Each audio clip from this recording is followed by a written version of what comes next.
Баршаңызға сәлем достар. Бүгін сіздермен сметаник пирогын жасаймыз. Ол үшін бізге оның сары май, бір қасық разрыхитель керек. Және де құмшекер.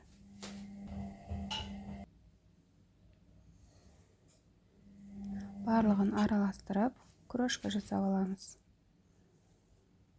Үстінен жұмыртқа саламыз. Тағы да жақсылап араластырып, жұмсақ қамыр дайындап аламыз. Оны 1 сағатқа холодильникке қойып аламыз. Холодильниктен қамырымызды алып, листімізге жақсылап жайып аламыз. Жабыспау үшін үстінен кішкене ұн сепсеңіздер болады.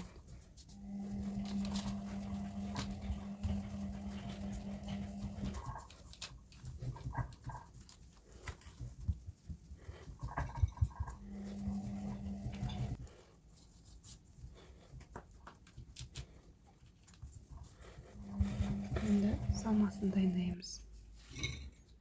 Ол үшін қаймағымызды саламыз. Құмшекерімізді саламыз. Жұмыртқамызды саламыз. Үшеуін жақсылап араластырып аламыз.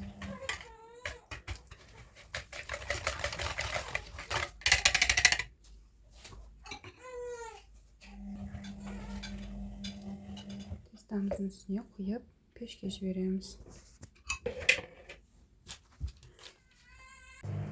Енді пирогымыздың бетіне гүл жасау үшін крем жасаймыз. Ол үшін бізге творожный сыр және де сахарный пудра саламыз. Жақсылап миксерлейміз.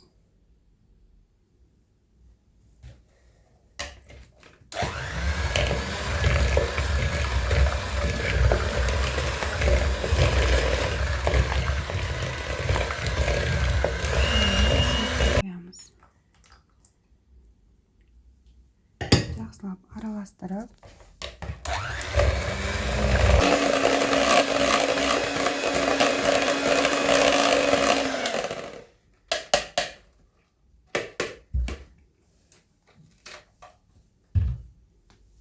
енді қосқанымызды салып, кремімізді салып аламыз.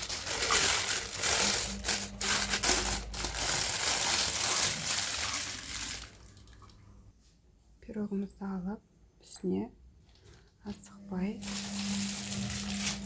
әдемілеп гүл жасаймыз. Бұл міндетті емес, мен жай сәндік үшін жасап жатырмын.